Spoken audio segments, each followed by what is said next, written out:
Everybody's Rico Suave. Merry Christmas to those of you that celebrate that, and happy holidays to everybody else. Today I want to talk about off-the-grid cooking with you guys. So today I want to unveil my solo stove. Now, I think the solo stove is great. It's something that I take with me everywhere I go. It's always in my truck. In the back of my truck, I have a cooler with a week's supply of food.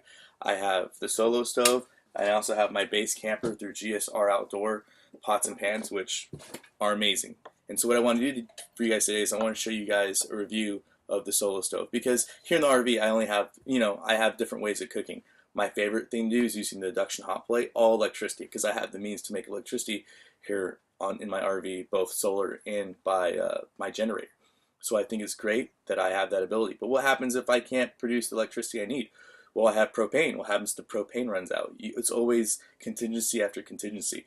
So with this is a biomass stove, meaning that anything that burns, woods, twigs, etc., you can put right here in the base, and you can use that to heat and make food.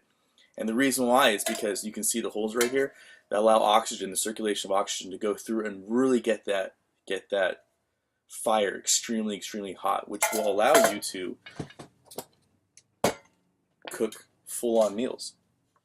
So today I want to make coffee for you guys. I want to show you guys how I would make coffee in an off-grid situation, and I want to show you guys all the different many things that you can do with the stove. And I just want to give you guys a general review. I don't want to take too much of your guys' time, but I think it's important for you guys to see how the everyday layperson can really make a meal and keep themselves going with minimal gear. With this minimal gear, I can cook just like I can in the RV, with the exception of baking. So let's get to it.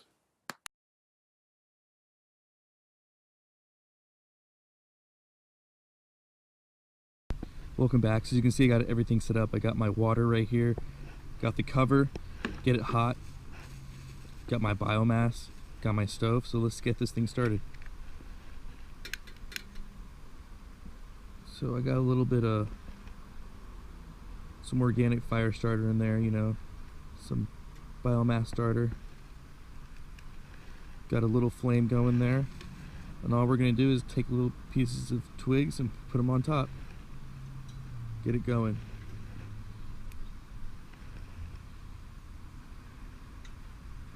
Get it nice and hot.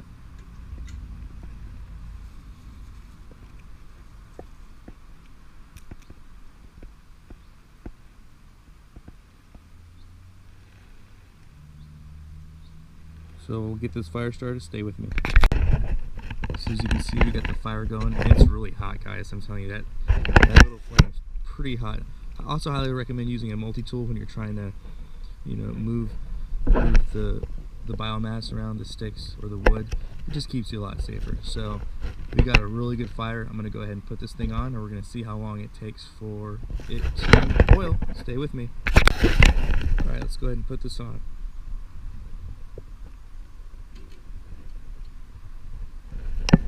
As you can see, it's situated directly underneath. Let's see how long it takes this thing to boil. So to help us out with the process, go ahead and put the cover on to capture as much heat as possible. Stay with me.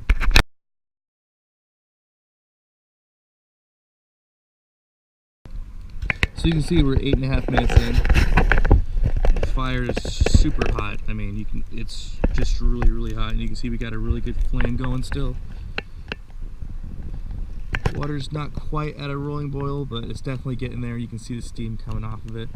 So altogether, I'm doing pretty good. That's a lot of water for it to heat up, and it's doing a good job. I'm having a lot of fun watching it, so stay with me, guys.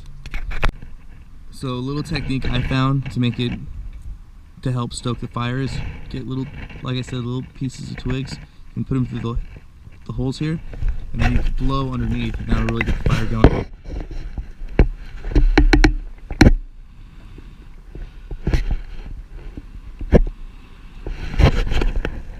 You can see it, the fire pops right back up. So just a couple techniques I found. We're approximately 13, almost 14 minutes in, and it's going really well. A lot of water, like I said, but we're almost at that rolling boil. Stay with me.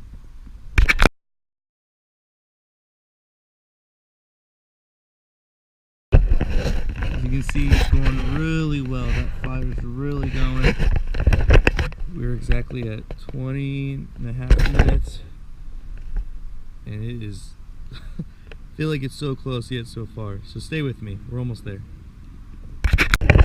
So as you can see, fire's going good, and it looks like we finally got it at that rolling boil. So let's make some coffee right quick, shall we?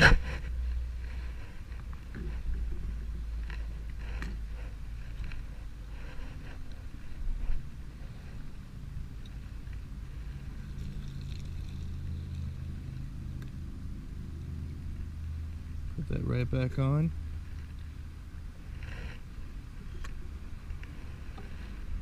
Take our French press.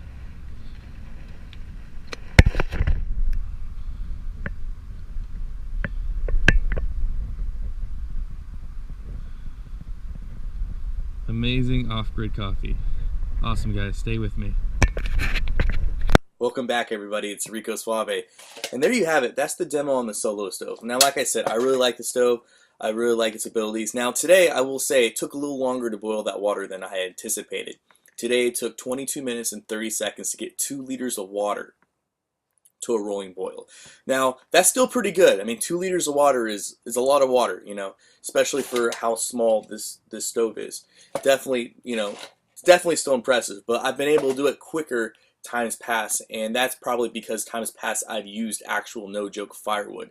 I used dedicated firewood. All I did was chop it up and get it into small manageable piece sizes for the Solo stove. This time around I used nothing but the biomass that was in the campsite, so the bark, the twigs and stuff that had fallen off. That is what I used this time around for the Solo stove. And guess what, guys? It still worked. It still did a great job. It still went out there and kicked ass. So I think that's great, and it's very important for you guys at home to realize that hot water is really important. Now, not only does it make great coffee, but having boiling water is good because now you have potable water. Now you can disinfect your personal effects or personal belongings. You can use that hot water, that boiling water, to reconstitute with your mountain house and your MRE type meals. So you have a hot meal. So the ability to get, you know, a fire going, the ability to get boiling water, and the ability to get it done quickly is extremely important. So I hope you guys like that and hope you guys got a lot out of it. Like I said, the Solo stove is a great piece of gear. Go out there and at least research different biomass type camp stoves, because in the long run they're going to do nothing but save your life one day potentially in the future. So there you have it. Hope you guys like the video. Hope you guys at home are having a Merry Christmas with your loved one, family, and friends. If you like the video, like. If you like the content, subscribe. If you have any questions, feel free to leave a comment in the comment section below or message me. Have a Merry Christmas, everybody. And remember, long live the Republic!